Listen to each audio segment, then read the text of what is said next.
Welcome back, everybody. Today we're going deep on generative AI. Ooh, fun. Yeah, it's going to be a good one, I think. So we're looking at how it's impacting creativity.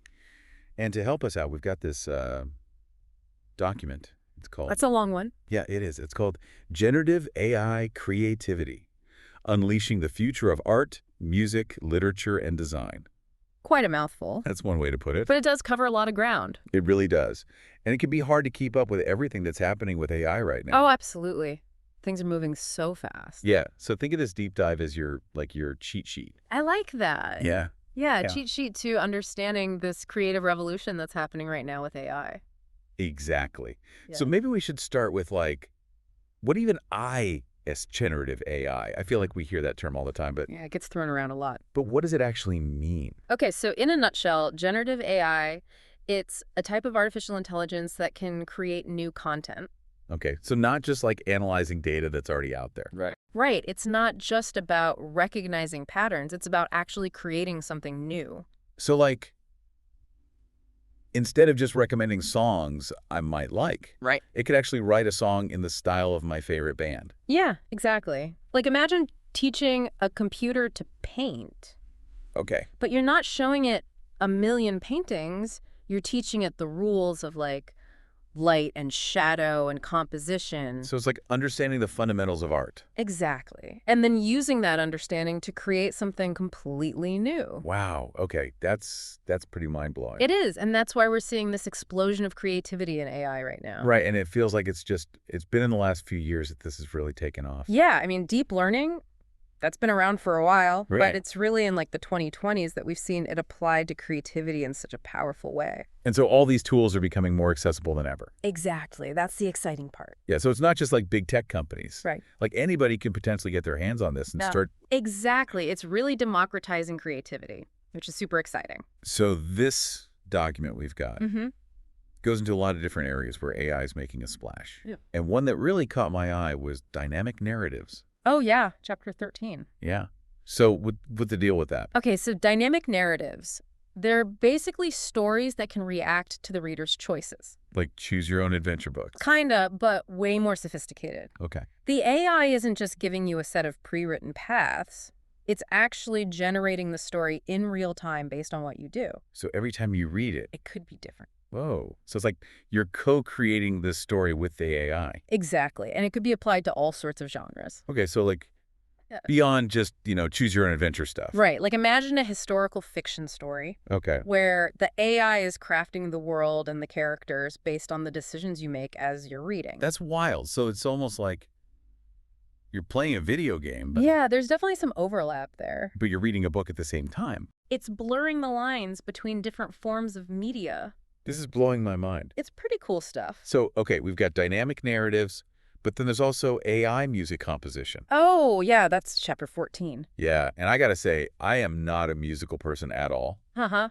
Fair enough. But I do love listening to music. Of course. Who doesn't? And I'm just curious, could I hum a tune and the AI would turn it into a symphony? Well, maybe not a full symphony from just a hum, but you could definitely provide a melody fragment. Okay. And the AI could use that as a starting point and extrapolate it into different styles. So, it could turn my shower singing Oh, into potentially Yeah. a jazz piece or Yeah, something. exactly, or a cackle piece or a pop song, whatever you want. Wow, so it's not necessarily about AI replacing musicians. Right. It's more like giving them new tools. Exactly. It's about collaboration between humans and machines.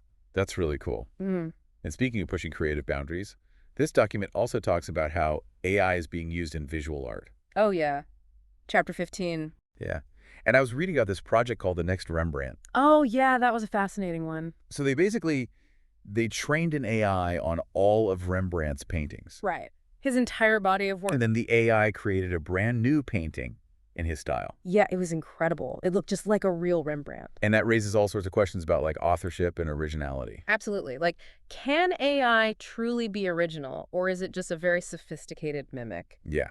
It's getting harder and harder to tell the difference. That's for sure. I mean, it's like we're living in a sci-fi movie Right. where the machines are making art. It's not sci-fi. It's happening right now. It is. It's really happening. And it's not just art. This document, it goes into how AI is changing game design too. Oh, yeah, for sure. Chapter 16. That's all about games. And I love video I games. do, big gamer. And I've been playing this game, No Man's Sky. I don't know if you've heard of it. Oh, yeah, of course, the procedurally generated universe. Yeah, exactly. So, Yeah. is that kind of what we're talking about here? Yeah, that's a great example. But AI can take it even further. Okay, how so? Well, imagine a game where the characters aren't just following a script. Okay. They have their own AI, their own motivations. They react to your choices in ways you can't predict. So it's like every time you play the game, It's a different experience. wow, that's kind of scary, but also really cool. Yeah, it's definitely pushing the boundaries. So it's not just about making games bigger. Right. It's about making them more real. Exactly. More immersive, more responsive to the player. And speaking of blurring lines, this document also goes into fashion. Oh, yeah, Chapter 17, AI in Fashion. I'm curious about this one. So, can AI design clothes now? It can. And it's getting pretty good at it. So, could it design a dress that would, fit me perfectly? Yeah, based on your measurements and your style preferences. That's amazing. And is it just about, looking good? It can be about that, but AI can also help make fashion more sustainable. Okay, how so? Well, it can optimize material use, reduce waste, even help with on-demand manufacturing. So it's like personalized clothing, but without the environmental impact. Exactly, that's the goal. Okay, I am on board with that. It's pretty exciting stuff. Yeah. And then we move on to film chapter 18. AI and filmmaking, it's a whole new world. Yeah, in this document, it talks about digital doubles. Oh, yeah. That's a hot topic right now. So instead of using a stunt person, You could have an AI-generated double of the actor. so they could do all the dangerous stuff. Yeah. Or they could be de-aged for flashback scenes. Or even appear in a movie after they've passed away. Yeah. It raises some ethical questions for sure. Yeah, definitely. But it's kind of mind-blowing. It is. It's changing the way we think about what's possible in filmmaking. But what about, job displacement? That's a valid concern. If AI can do all this stuff? Right. Well, we still need human actors and stunt people and special effects artists. Yeah. It's a tough question. It is. But I think it's important to remember that AI can also create new jobs. Okay, in what way? Well, someone needs to design these AI systems, Right. train them, maintain them. So it's not just about replacing jobs, it's also about creating new opportunities. Okay, so it's more about augmenting human capabilities. Exactly. It's about finding the right balance between human creativity and AI's power. And this document, it goes even further. It talks about AI and journalism. Oh yeah, Chapter 19. That's a fascinating one. So, are robots going to replace journalists now? Haha, I don't think so. At least not entirely. Yeah. AI can definitely help with certain tasks, Like what? like generating basic news reports, Okay. summarizing data, fact-checking, things like that. So it's more about freeing up journalists to do the more in-depth stuff. Exactly. The investigative reporting, the interviews, the analysis, that's where humans still excel. Okay, so it's about making journalism more efficient. Yeah, and more personalized too. What do you mean by that? Well, imagine a news app that uses AI to tailor content to your specific interests. So it will learn what I like to read.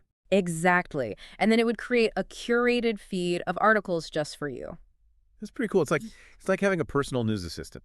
It kind of is. And it can help combat information overload. Yeah, because there's so much information out there these days. It's overwhelming. Yeah, so AI could help us filter through all the noise. Exactly. And Yeah. make sure we're getting the news that's most relevant to us. All right, so we've gone from fashion to film to journalism. Yeah. And now we're moving on to architecture. Chapter 20, The Future of Buildings. I'm intrigued. So how is AI changing architecture?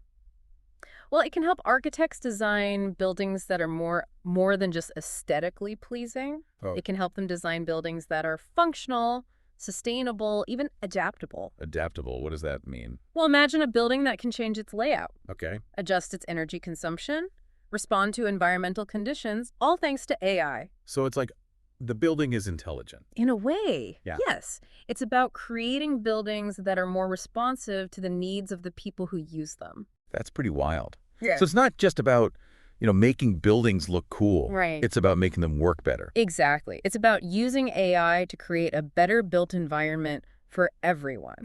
Wow. This document, it's really making me think about the potential of AI in a whole new way. It's exciting stuff, isn't it? It is, but it's also a little bit overwhelming. I get that. It's a lot to take in. Yeah, it feels like the pace of innovation is it's accelerating. Oh, absolutely. The field of AI is moving so fast. and it's hard to keep up. It is. But that's also what makes it so fascinating. We're literally witnessing a technological revolution in real time. Yeah, and it's changing everything. The way we create, Yeah. the way we consume, the way we think about the world. It's true. And it's only going to get more intense from here. So I guess the question is, like, what does this all mean for us? That's the big question, isn't it? What does it mean to be human in a world where machines are becoming increasingly creative? Yeah. And how do we navigate this new world? Carefully, thoughtfully, and with a sense of wonder, I think. Yeah, and with all this like amazing potential, I think a lot of people listening might be thinking, okay, this is cool, but how do I actually like get involved with this? Yeah, how do you actually use AI to be more creative? Right. Because it feels kind of intimidating. Oh, for sure. A lot of people think, "Oh, AI, that's for like coders and tech people." Yeah. Like, I don't know the first thing about algorithms. Right. But the good news is you don't really need to. Okay. There's so many tools and platforms out there now that are designed for people with no coding experience. Really? Oh, yeah. And a lot of them have free trials or basic versions. Oh, that's cool. Yeah, so you can just play around, experiment, see what you can create. So it's more about like exploring and having fun. Exactly. And thinking of AI as like a new creative tool. Okay, like a new instrument. Yeah, or a new set of brushes for a painter. So if I'm like totally new to this, Yeah. where would I even start? Well, I'd say start with a goal. Okay. Like, what do you want to create? A song, a painting, a video game. And then once you have that goal in mind, you can start looking for tools that can help you achieve it. And I guess don't be afraid to break the rules. Oh, absolutely. Yeah. That's where the real fun starts. Yeah, like experiment with different prompts. See what happens when you push the AI outside of its comfort zone. Exactly, because the more you experiment, the more you'll discover the potential of this technology. And I guess it's not just about creating cool stuff. It's also about like thinking about the bigger picture. Right. Like, what does it mean to be creative in a world where AI can do so much? Yeah. Like, does AI have its own sense of creativity?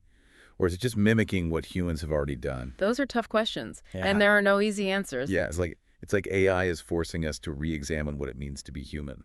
In a way, yes, because it's challenging our assumptions about creativity, about authorship, about the role of technology in our lives. Wow, we've covered a lot of ground in this deep dive. We have, from music to art to fashion to architecture. It seems like AI is touching every aspect of creativity. Yeah, and it's clear that this is just the beginning. Oh, absolutely. We're still in the early stages of this AI revolution. So who knows what the future holds? It's exciting and a little bit scary, but I think if we approach it with curiosity and responsibility, we can harness the power of AI to create amazing things.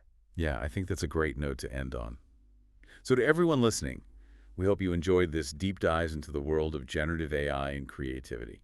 And we hope it's inspired you to explore, to experiment, and to keep asking questions. Because the future of creativity, it's in our hands.